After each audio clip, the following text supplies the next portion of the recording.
Hello প্রিয় শ্রোতা বন্ধুরা, এই দেখতেছেন আমার সামনে একটি ফুলের গাছ আছে। ফুলটা তো অনেক ঔষধের কাম দেয়।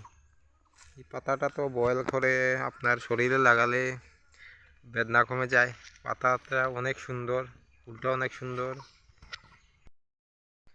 এর সাথে আর একটি সুন্দর গাছ আছে, সুন্দর সুন্দর ফুল। এইটা মাঝে ধরে দেখুন বন্ধুরা,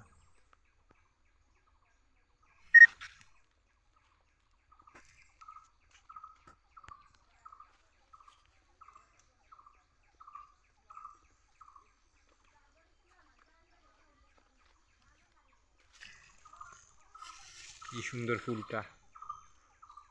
ফুলটা ছোট ছোট হতে পারে কিন্তু অনেক সুন্দর ফুল।